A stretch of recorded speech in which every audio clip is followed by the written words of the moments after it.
પ્રભુ બાપાનો આખો પરિવાર અને આ ફળિયાના તમામ ભાઈઓ બહેનો વડીલો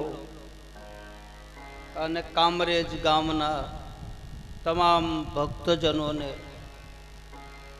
આ વ્યાસપીઠ ઉપરથી બધાને મારા જય રામદેવજી મહારાજ, જય નકલંગ. આપ બધા જાણો છો કે કોઈ ભાગ્યશાળી જીવ હોય છે એને જ આવો અવસર મળે છે. પૂજ્ય બાપા પોતે શ્રીફળ લેવા આવેલા મારી પાસે, ત્યાં નિમિત્તે બન્યા અને પોતાનું પંચભૌતિક શરીર છોડી અને દિવ્ય લોક તરફ ગતિ કરી.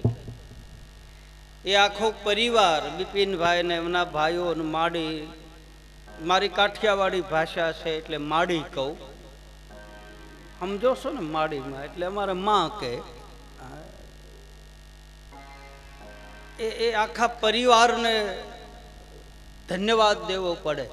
આજ એવો દાખલો છે કે શરીર છૂટ્યા પછી, નાળિયેર લીધા પછી કોઈએ કથા શરૂ રાખી હોય તો આ એક પરિવારે શરૂ રાખી.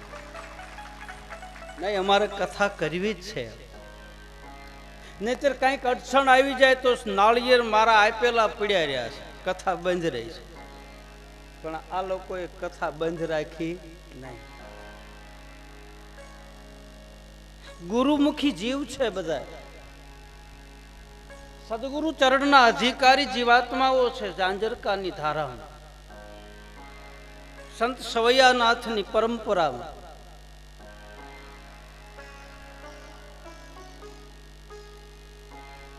રામદેવજી મહારાજની કથા એ પણ નાથ પરંપરાની કથા છે.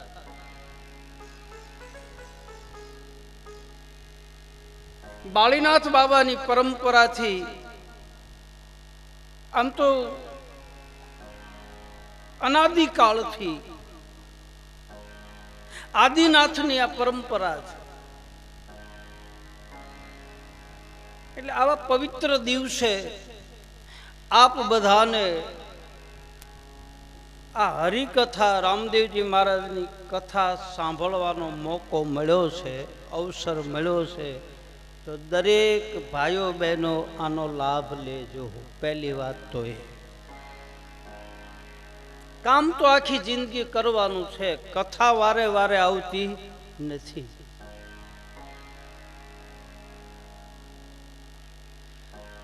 તમને બધાને મજા આવશે ને મને મજા આવશે, કારણ કે હજી મારે બે જણા મારા ગાવા વાળા છે ને આવ્યા નથી, એટલે ઈ એના પિતૃઓને પાણી પાવા ગયા છે. ત્યાં હું અહીં પી લઈશ 2 દીમાં.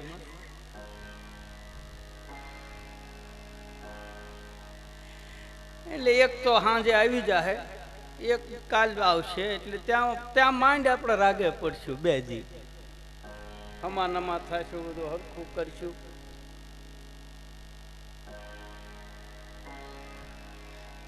તો આજથી આ પવિત્ર દિવસે રામદેવજી મહારાજની કથા, ઘણા લોકોને એવો પ્રશ્ન થાય છે ભાઈ કે માણસનું શરીર છૂટી ગયા પછી મોટા ભાગના એવા વિચાર કરે છે કે જીવાત્માની પાછળ ભાગવત જ હોય, રામકથા કે રામદેવ કથા કે દેવી કથા ન હોય, આવો બધા વિચાર કરે. પણ એ ખોટી વાત છે.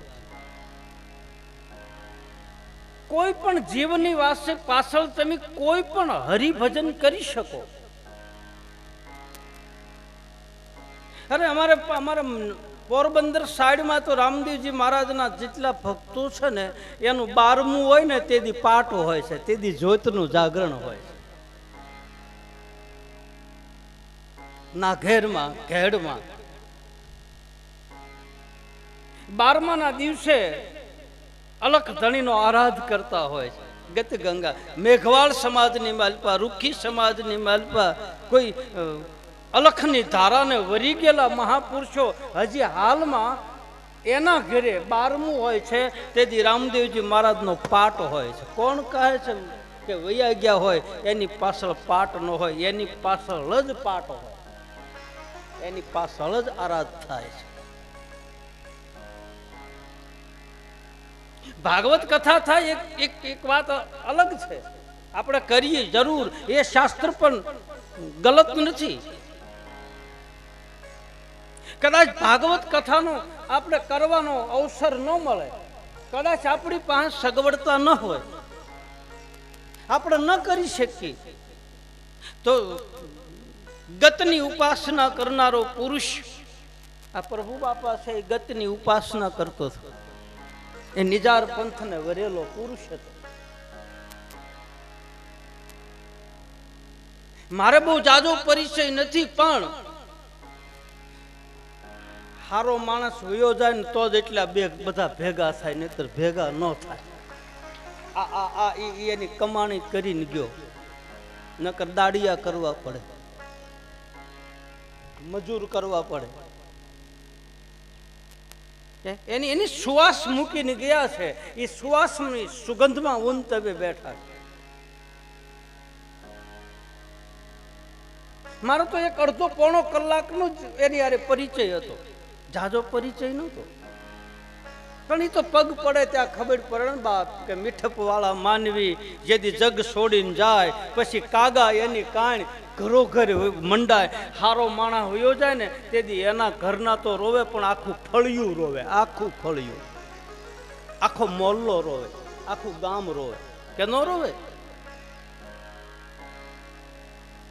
આ કોઈ એમના વખાણ નથી કરતો, પણ એ જીવ ભાગશાળી ગણાય. એ જીવ આ શરીર પડી ગયું, પણ એનો આત્મા અમર છે. આ અમર પદને પામી ગયો, એની પાછળ આ કથા બેઠી. આવા તો પૈસા બધાની પાસે નથી. કરોડો રૂપિયા છે આજે સુરતમાં, મુંબઈમાં, જ્યાં રૂપિયા તો મુંબઈમાં પગમાં ઘૂઘરા બાંધે નાચવા વાળીઓ પાસે રૂપિયા છે કે નથી? એ કાંઈ લેખે નથી વપરાતા. આ પૈસો લેખે વપરાય છે, આ સંપત્તિ લેખે વાપરી કહેવાય. જીગર હાલવી જોઈએ ને, મારી પાસે વાપરવાનું મન થવું જોઈએ.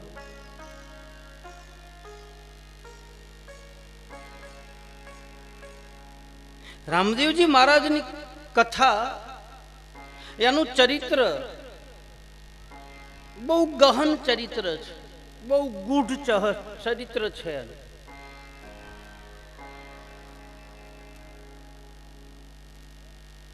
આજથી શુભ એનો પ્રારંભ થાય છે, એની શરૂઆત થાય. કોઈ પણ કથાની શરૂઆત બતાવે છે, પૂર્ણાવૃત્તિ ક્યાંય બતાવતા નથી.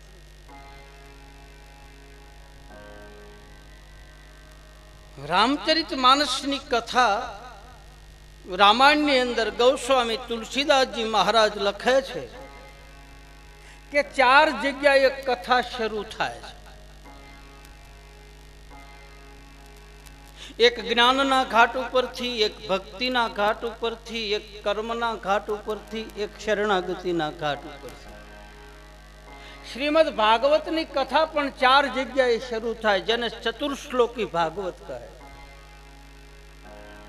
દેવી પુરાણની કથા પણ 4 જગ્યાએથી શરૂ થાય. શિવ પુરાણની કથા પણ 4 જગ્યાએથી શરૂ થાય. અને મારા રામદેવજી મહારાજની કથા પણ 4 જગ્યાએથી શરૂ થાય. આ 4 પાયામાંથી કથા ચાલુ થાય.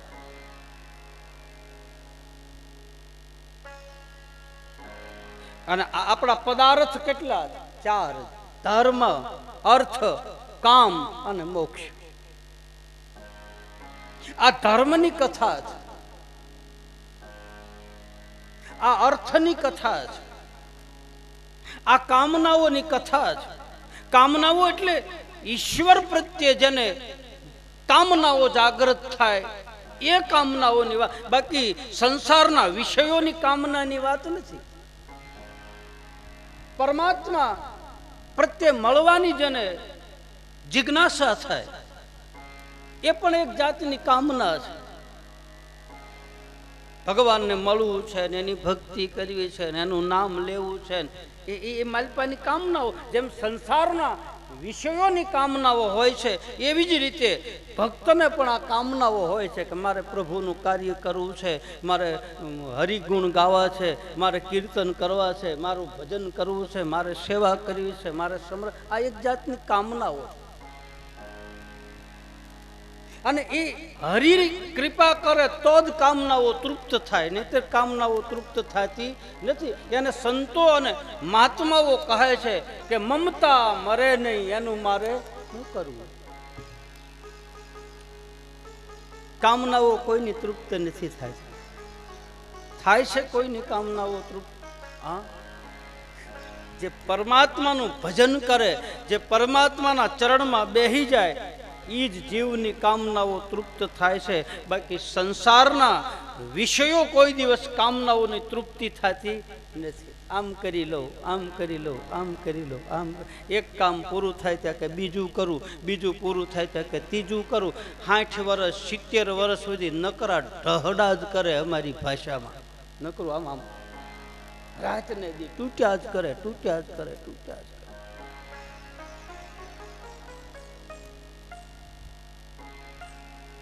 શ્રીમદ ભાગવતની કથા 4 જગ્યાએ ચાલુ થાય, રામાયણની કથા 4 જગ્યાએ ચાલુ થાય, દેવી પુરાણમાં 4 જગ્યાએ કથા ચાલુ થાય, શિવ પુરાણમાં 4 જગ્યાએ કથા ચાલુ થાય.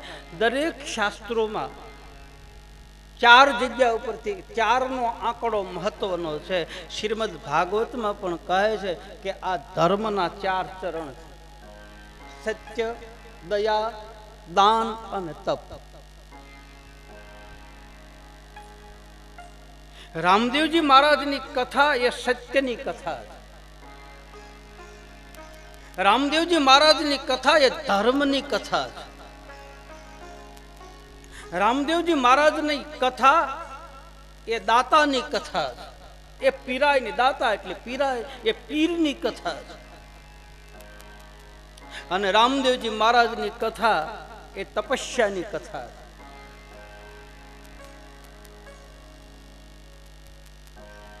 પહેલો પાયો આપણા પાટના 4 પાયા છે, એમાં પહેલો પાયો છે એ સત્યનો પાયો છે. બીજો પાયો છે એ દાનનો પાયો બતાવે છે. ત્રીજો પાયો તપનો પાયો બતાવે.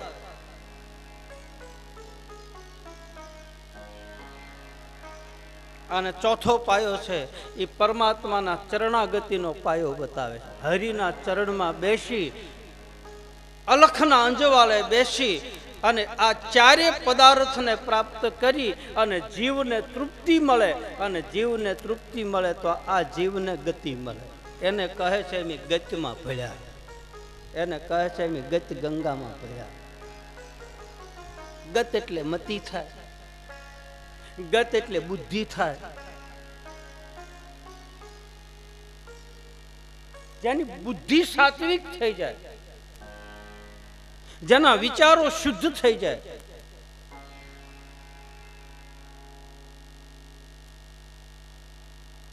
તો આ ધર્મના 4 ચરણ છે ને એ 4 ચરણ ઉપર આ ધર્મ ઉભો છે.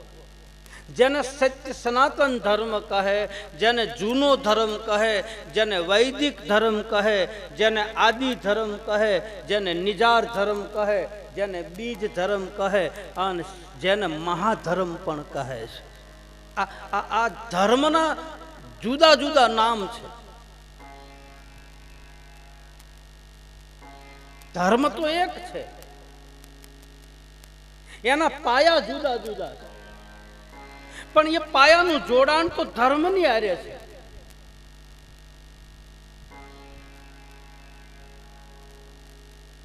તમે પંથ પાળો છો, પંથ ધર્મ નથી પાળતા.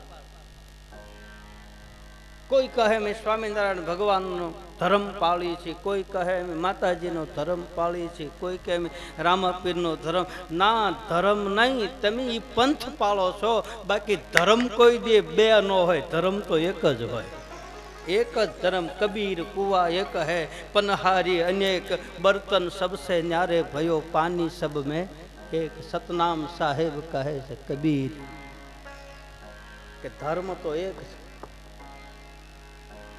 અને આ ધર્મના મૂળિયા ઊંધા છે. બધાયના મૂળિયા તમે જુઓ તો ધરતીમાં છે. આ ધર્મના મૂળ ઊંધા છે. ગીતાજીમાં ભગવાન કૃષ્ણ 15મા અધ્યાયમાં બતાવે ઉર્ધમૂલમ મધશાખમ. હે અર્જુન, મારા સનાતન ધર્મના મૂળ ઊંધા છે.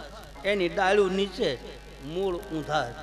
એ મૂળના આધારે જ આ નભ ટક્યો છે. આ આકાશ એના આધારે, એવું દેવાયત પંડિત બતાવે છે. આ નિજાર પંથની ઉપાસના કરનારો, પાટની પરંપરામાં ગાદી ઉપર બેહનારો પુરુષ, જેને પંડિતની પદવી મળી છે.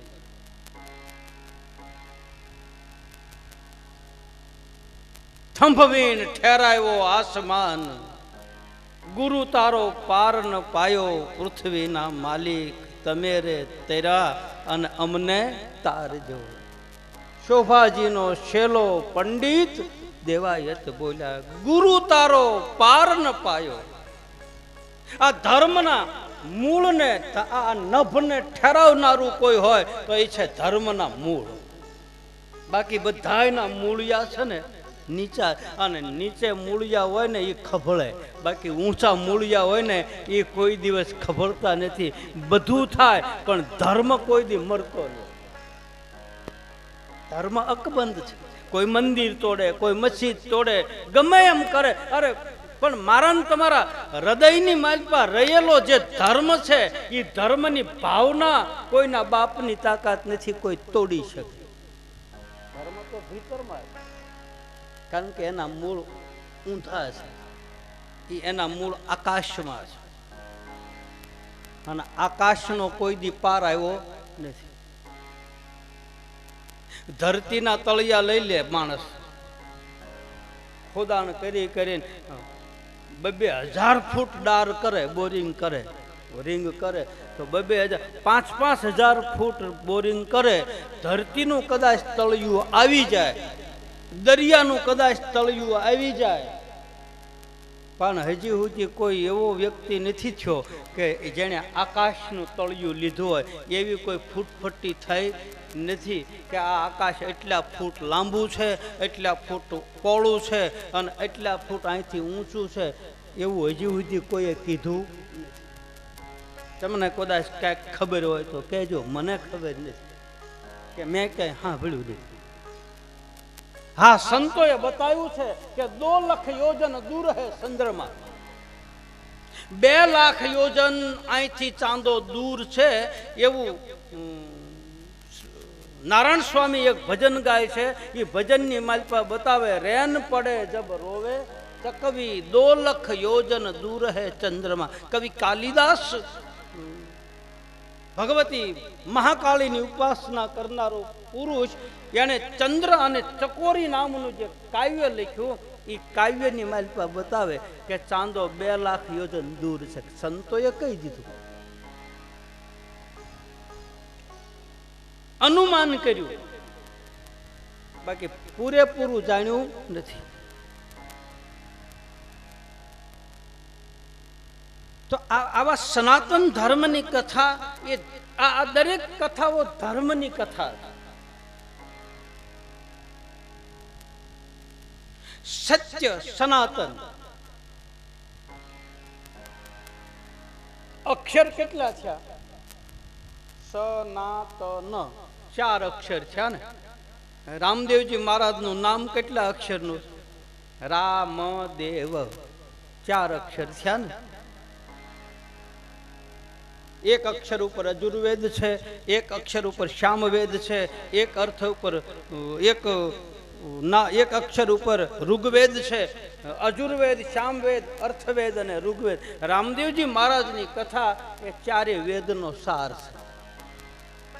વેદનો નિચોડ છે, ધર્મનો નિચોડ છે.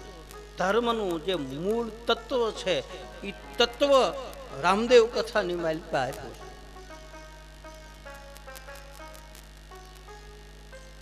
રામચરિત માનસની કથામાં પણ આ ધર્મની કથા ચોખ્ખું બતાવે છે કે બીજ મંત્ર જપહી સદાશિવ. બીજ મંત્રનો કાયમ શિવજી જપ કરે છે એવું રામચરિત માનસની કથામાં લખ્યું. તો રામાયણની મારી પર બીજ ધર્મની કથા તો છે. ભગવાન શિવજી એના મુખમાંથી અખંડ બીજ મંત્રનો જાપ જપે છે.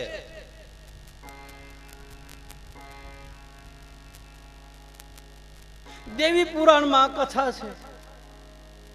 શિવ પુરાણ તો આખું નિજાર ધર્મનું ભર્યું. એટલે ઘણા લોકોને એમ થાય કે આ રામદેવ કથા એટલે શું હશે?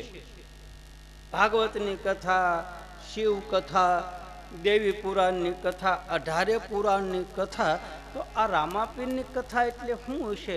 અને રામાપીરની કથામાં જે છે ને એવું ક્યાંય નથી. કારણ કે એ કળજુગનો દેવતા છે. એ અત્યારે હાલમાં સાલુ સરપસ છે. આ શું કહેવાય? સાલુ સરપસ. અને આ ઓલા ભગવાન બધા છે પણ સાલુ સરપસનું વધારે હાલે. રામાપીર ચાલુ સરપસ. ત્રેતામાં, હું નથી કહેતો, રામદેવજી મહારાજના ભક્તો કહે છે ત્રેતામાં શ્રી રામજી, દ્વાપર કૃષ્ણ મોરાર અને કલયુગે બાબો રામદેવ નકલંગી અવતાર. રામદેવજી મહારાજની અવતારની જે પ્રણાલિકા છે, જે પાઠ પરંપરા છે, એ 2 પ્રકારની થાય. એક સગુણ ઉપાસના થાય છે, એક નિર્ગુણ ઉપાસના થાય. સગુણમાં રામદેવજી મહારાજની મૂર્તિ હોય છે અને નિર્ગુણમાં રામદેવજી મહારાજની જ્યોત હોય છે. કોઈ નિર્ગુણને સગુણને માનતા માનતા અમુક કક્ષા એવી જાય, એવી થવા માંડે એટલે મારા તમારા જે સાધન હોય છે એ સાધનાઓ છૂટતી જાય છે અને નિરાકાર તરફ આ જીવ ગતિ કરે. એ નિરાકારને પામવા માટે મારે તમારે પેલા સાકારની જરૂર પડે. નમૂનો બતાવવો પડે, મુદ્દો બતાવવો પડે. તમે એને શું કહેવાય તમારી ભાષામાં? એનું સેમ્પલ બતાવવું પડે. નિરાકારમાં જવું હોય તો નિરાકાર કેવો છે એવું સેમ્પલ તો બતાવવું પડે કે નહીં? હું એમ કહું કે અંગૂઠા જેવડું છે, કોઈ એમ કે જ્યોત સ્વરૂપ છે, કોઈ એમ કે આ ફૂલ સમાન છે, કોઈ એમ કે પવન સ્વરૂપ છે, કોઈ એમ કે નિજાનંદ સ્વરૂપ છે, કોઈ એમ કે આનંદ સ્વરૂપ છે, કોઈ કહે અખંડ આનંદ છે, કોઈ મુસલમાન ભાઈ બહેન એમ કે નૂરે ઇલાહી છે. પણ એનું વર્ણન કરવું કેમ? એ તો બોલી જાણે, બાકી એને દેખાડવું કેમ?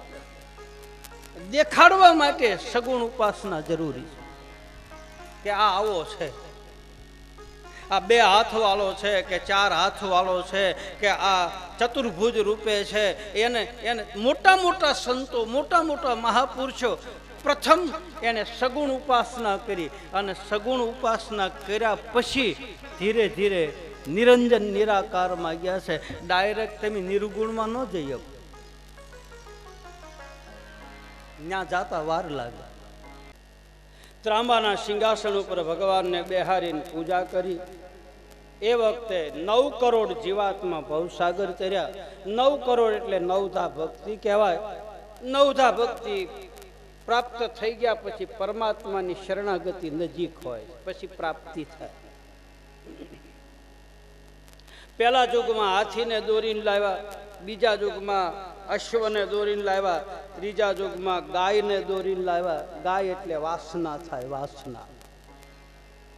અને વાસના કોઈની મરતી નથી ભાઈ. વાસના અનેક પ્રકારની હોય છે.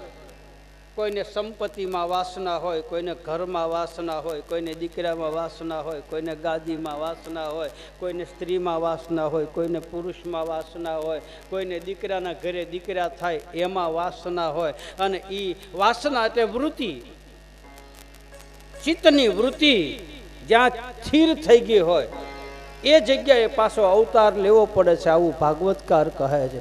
જડ ભરતજીને અંત ઘડીએ હરણના બચ્ચાની માલપા ચિત્તની વૃત્તિ રહી ગઈ તો એનું શરીર પડ્યું તો બીજા જન્મમાં પાછું એને હરણ થવું પડ્યું.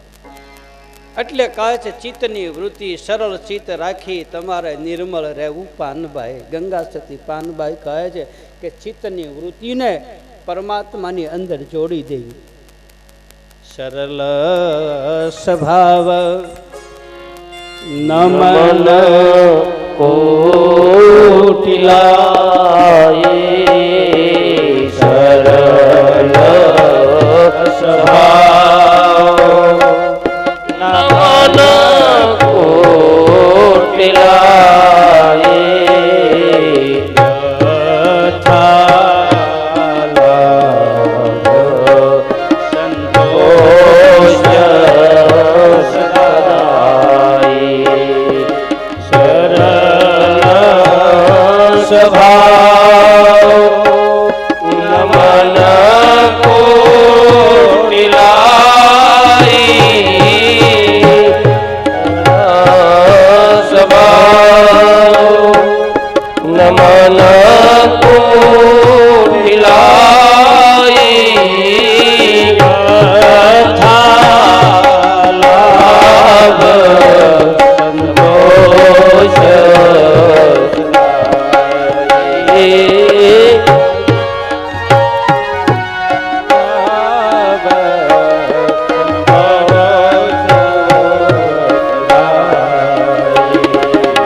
સરળતા નિર્મળતા ચિત્તની વૃત્તિને હે પાનભાઈ સદાય નિર્મળ રાખી. ચિત્તની વૃત્તિમાં જો સાપ પડી ગઈ, મન કદાચ પવિત્ર થઈ જાય, આંખું પવિત્ર થઈ જાય, બુદ્ધિ પવિત્ર થઈ જાય, પણ ચિત્તની વૃત્તિ જો સુધી પવિત્ર ન થાય ત્યાં સુધી સાધનામાં સફળતા નથી મળતી. જે ભીતરની માલપા અંદર જે ઉતરી ગયું, first impression and last impression, પેલો ઘા જે ઉતરી ગયો એ જાતા વાર લાગે. પેલા જેની હારે નજરું મળી જાય, પેલા પ્યાર થઈ જાય, બસ વાત પૂરી. પછી બીજા પ્રેમ નો થાય. પ્રેમ તો એકની હારે થાય, રામની હારે, શિવની હારે, કૃષ્ણની હારે, ગુરુની હારે. પછી વારે વારે પ્રીત ન થાય. જે ચિત્તની વૃત્તિમાં ઉતરી ગયું, વાત પૂરી. એટલે કહે છે ચિત્તને નિર્મળ રાખવું. પેલો ઘા પરમેશ્વરનો, first impression in life impression. પેલું જે પડી ગયું એને જાતા વાર લાગે, એ માલપા ઉતરી ગયું, એ જાતું નથી. હું ભણ્યો નથી, પણ આવા અમુક શબ્દો 4 સોપડી જ ભણ્યો, પણ કોક બોલ્યા હોય ને એનું આપણે સાંભળ્યું હોય ને પછી આપણે એનું બોલીએ, બાકી આપણને આવડતું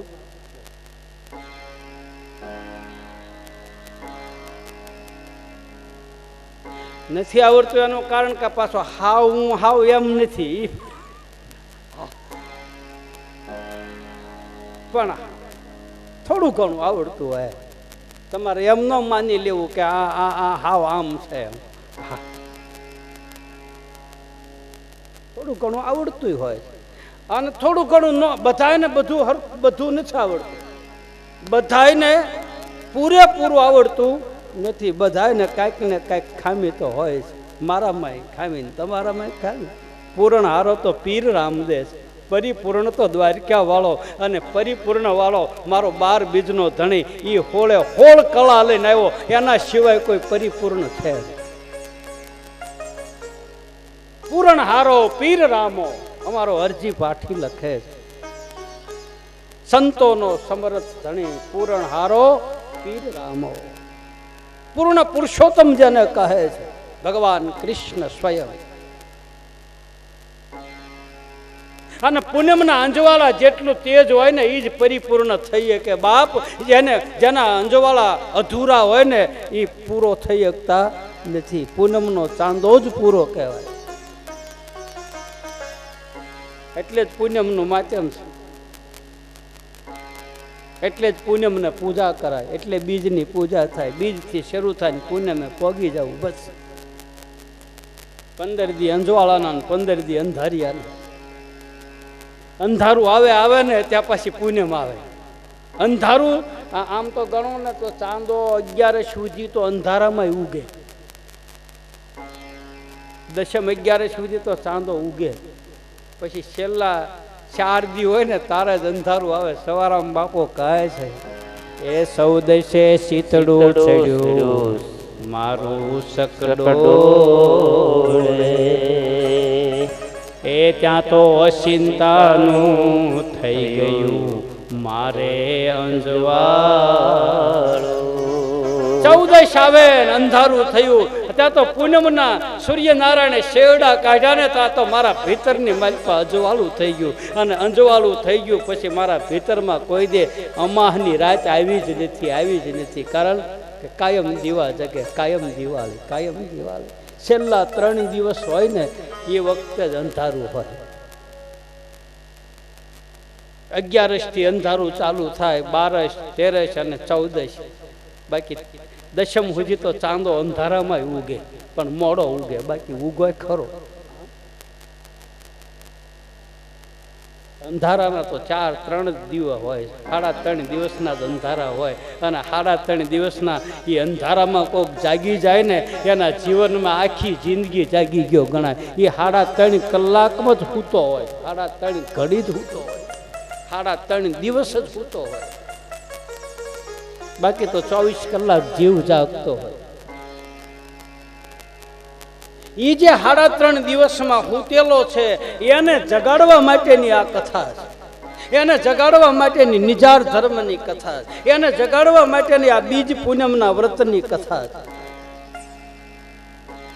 અને એ જાગી જાય એને નિજારી કહે છે. પછી કપડાં ભલે ગમે એવા પહેર્યા હોય, લાલ પહેર્યા હોય કે ભગવા પહેર્યા હોય, કાળા પહેર્યા હોય કે પેન્ટ બુશર્ટ પહેર્યા હોય, એવું ન માનતા આમાં જ જાગેલા હોય. એ તો પેન્ટ બુશર્ટમાં જાગેલા હોય અને હાડલા પહેર્યા હોય ને એમાંય જાગેલા હોય. સતી તોરલે હાડલો પહેર્યો તો તે જાગી ગયા. હાડિયું પહેર્યું હોય એમાંય જાગ્રત અવસ્થા હોય. પેન્ટ બુશર્ટમાં જાગૃત અવસ્થા હોય. કાંઈ ભગવાન કાળા લાલ પહેર્યા હોય એમાં જાગૃતિ હોય એવું ન હોય. એ પૂજનીય છે જરૂર, એને પગે લાગાય, ભેખ ભગવાન છે ચોક્કસ. પણ પેન્ટ બુશર્ટમાં ભક્તિ મળે, હાડલામાં ભક્તિ મળે. માતાજી ગુરુ બની શકે. સતી તોરલ જાડેજાના ગુરુ બન્યા. રૂપાદે માલદેના ગુરુ બન્યા. દેવલદે દેવાયતના ગુરુ બન્યા છે. એમાંય હોય છે. લેતા આવડે તો ને જાણતા આવડે તો.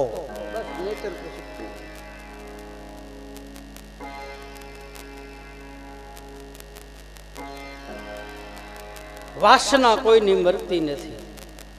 વાસના સતત ચાલુ હોય છે. વૃત્તિ જેને કહે છે. એટલે કહે છે અંત ઘડી ચિત્તની વૃત્તિ પરમાત્માની મારી પાસે સ્થિર કરવી. તમે અંત ઘડી આવે ને એ વખતે મગજની મારી પાસે જેવી વૃત્તિ હોય ને એવી ગતિ મળે આપણને. અંત ઘડી જેની સુધરે. જાડેજાને અંત ઘડી સુધરી, પલમાં પીર કરી દીધો.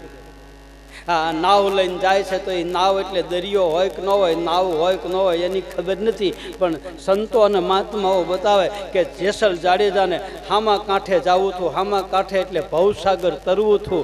અને એ વખતે માલિપાથી નાવ હાલક ડોલક થયું. પાપ એના દેખાણા સામે બધા.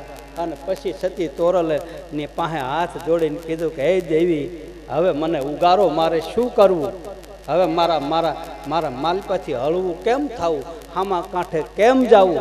અને સતી તોરલે કીધું તમારા પાપનો પોકાર કરી લ્યો, વજન હળવો થઈ જાય. અને વજન જેનો હળવો થઈ જાય એ નાવ કોઈ દી બુડે નહીં. એનું નાવ હામા કિનારે પગી જાય. આનો આધ્યાત્મિક અર્થ એ થાય. ઓલું નાવ હોય કે ન હોય, દરિયામાં લઈને ગયા હોય કે ન ગયા હોય, અને કદાચ ગયા હોય તો એ તો મહાપુરુષો, પણ સંતો આનો આવો અર્થ કરે.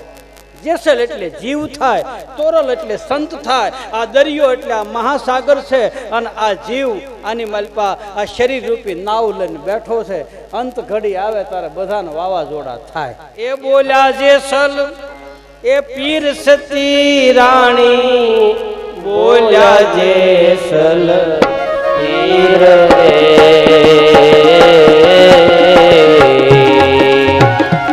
એ વાત મેરે તરાને અમને તારજો. એ સતી મેરે તરાને અમને તારજો. દે એમ જાડેજો કે એ જીરે એમ જાડેજો કે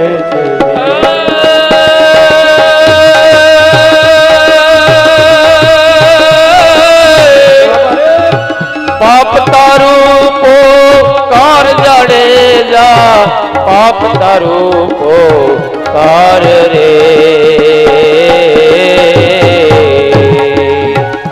તારી બેડલીને બુડવા લઈ નવું, નોબડીને બુડવા લઈ નવું રે. એમ તોરલ કેસરી ઓજી રે, એમ તોરલ કેસરી ઓજી રે, એમ તોરલ કેસરી. તમે તર્યા ને અમને તારજો. એક સ્ત્રી પણ ગુરુ બની શકે. વાસના નિર્મૂળ થઈ જાય પછી નવધા ભક્તિ પ્રાપ્ત થાય. ચિત્તની વૃત્તિ નિર્મળ બની જાય પછી સાધનામાં આપણને કઈ ફાયદો થાય. આ ત્રીજો પાયો વચનનો. અને હવે અંતિમ પાયો ચોથો પદાર્થ ધર્મ અર્થ કામ અને મોક્ષ. ચોથો પાયો એટલે પરમાત્માની શરણાગતિ. સદગુરુ ચરણના તમે બની જાઓ અધિકારી પાનભાઈ. કલયુગમાં યોગ ધ્યાન દાન તપ એ બધું ઓછું થાય તો વાંધો નહીં, પણ બધા ન કરી શકે. યોગ ન થાય, ધ્યાન ન થાય. ધ્યાનમાં તો બધી કુંડલીની શક્તિ જાગૃત કરવી પડે. નાભી કમળ ઉઘડે, હૃદય ચક્ર ખુલે, તાળવા ચક્ર ખુલે, પછી બ્રહ્માંડમાં સુરતા જાય, ત્યાં ઠેરાઈ જાય ને પછી ગગનગઢમાં એ સુરતા રમે. શબ્દ ને સુરતાના ત્યાં વિવાહ થાય પછી ધ્યાન થાય. એટલે આ બધું કરવામાં માથાકૂટ થાય. ધ્યાન ન થાય કાંઈ નહીં. આપણે ધ્યાન રાખીને જિંદગી જીવીએ ને તોય ઘણું છે. કોઈ કરતા હોય તો ભલે કરજો, આપણે કોઈ વિરોધ કરતા નથી, પણ ધ્યાન રાખીને હાલવું. કોઈના આત્માને દુઃખ ન થાય, કોઈ દુઃખી ન થાય. આપણા પગલાં પડે તો કોઈને કષ્ટી ન પડે. આપણા બોલવાથી કોઈના આત્માને દુઃખ ન થાય. બસ આ મોટામાં મોટું ધ્યાન છે. આની સિવાય બીજું કોઈ ધ્યાન નથી.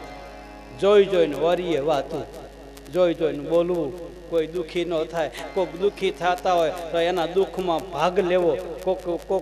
કોકને ખાવા ન મળતું હોય તો એને 2 મુઠ્ઠી અનાજ દેવું. કોઈને કપડાં પહેરવાના ન હોય તો 1 જોડ કપડાં દેવા. આપણા ઘરે પ્રસંગ હોય, આપણી બાજુમાં ઝૂંપડામાં કોક રહેતો હોય, આપણે 5 કિલો મીઠાઈ લાવ્યા હોય અને એમાંથી એ ગરીબ માણસને એક 500 ગ્રામ મીઠાઈનું પડીકું આપી દઈએ ને તો મંદિર બનાવ્યા જેટલું પુણ્ય મળે.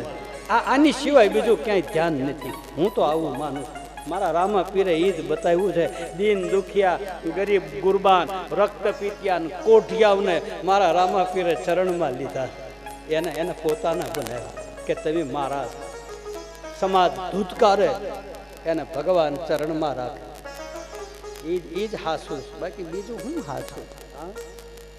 કોકની આંતળી ઠરી જાય, કોકને ટાઢા પાણીનો પ્યાલો પાઈને તો માલિકાથી આમ હાશકારો મળે.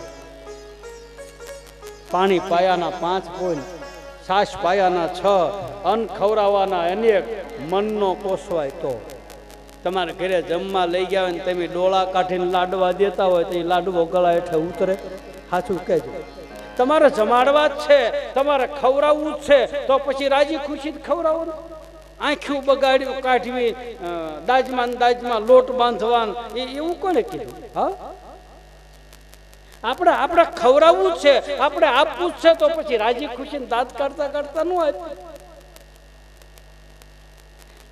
આ તો એમ કે અમારે દેવું નહોતું, આ તો બિપિનભાઈ કીધું દીધું ન કે અમારે એમ નહીં.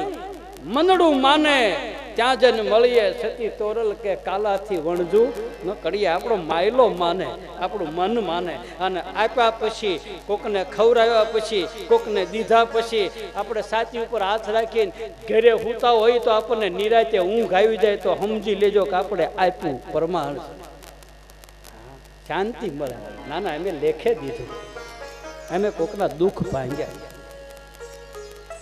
કોઈક છોકરું ભણતો હોય, કોઈક દીકરી ભણતી હોય, કોઈક દીકરો ભણતો હોય અને એના બાપને ફી ભરવાના પૈસા ન હોય અને એ દીકરીને ફી ભરી દીધી હોય તો એ કર્યું કહેવાય. કોઈક છોકરાના ચોપડા લઈ દીધા હોય, લઈ દીધા કહેવાય. હું એમ નથી કહેતો અહીંયા મને જ આપો, ના, આપવાના ઘણી જગ્યાઓ છે, આપવાના ઘણા ઠેકાણા છે.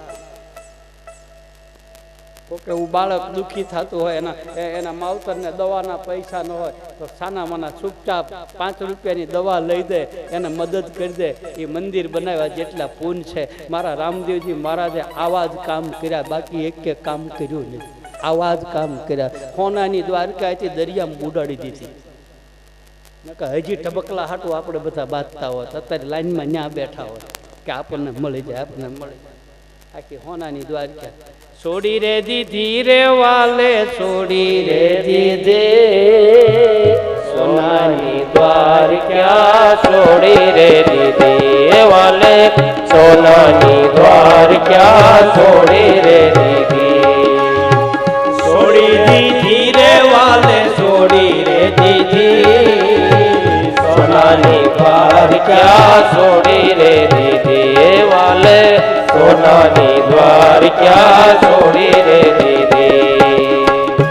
ક્યાં સોનાની દ્વારકા, ક્યાં પોકરણગઢ, જ્યાં જ્યાં મરી ગયેલી ધરતી, મરુધરા, એના પાણી નથી, ઝાડવા નથી, ખાવા મળતું, એવા વિસ્તારમાં મારા 12 બીજના ધણી અવતાર લીધો અને ઈ વખતે ઈ જીવને તાર્યા.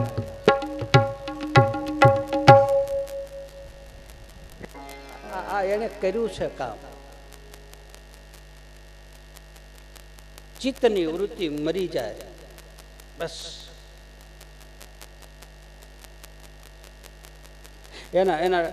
એના પાટ ઉપર ભગવાન આવે અને હવે ચોથો પાયો, છેલ્લો પાયો, 4 યુગમાં ચોથો યુગ. યુગે યુગે અવતાર લે છે એમ ગીતામાં બતાવે છે ને. હું યુગે યુગે અવતાર લઉં છું. સતયુગમાંય હતો, દ્વાપરમાંય હતો, ત્રેતામાંય હતો અને કલયુગમાંય છે. આ ચોથા યુગમાં નકલંગ બનીને આવ્યો. ત્રેતામાં શ્રી રામજી, દ્વાપર કૃષ્ણ મોરાર, કલયુગે બાબો રામદેવ, પછી નકલંગી અવતાર.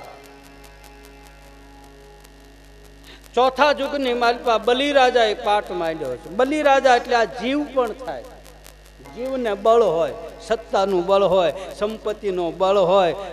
બળ એટલે અહંકાર, જીવ માત્ર ને અભિમાન હોય. એટલે ચોથા યુગમાં બલિરાજા, સંતોએ હમણાં નવું સંશોધન કર્યું છે કે ચોથા યુગમાં પાઠ માંડ્યો ને એ બલિરાજા નહીં, એ બલિ નહીં, પણ આ જીવરૂપી બલિરાજા છે એને પાઠ માંડ્યો. અને આને જ કહે છે માટીના સિંહાસન. આ શરીર છે એ શેનું છે કે માટી કેરા આ કળશ થાય અને માટી કેરા પાટ. આ માટીના સિંહાસન બેઠા મારા નકળંગી. કોણ રાય તે પંડિત હતા, કોણ હતા કોટવાળેના,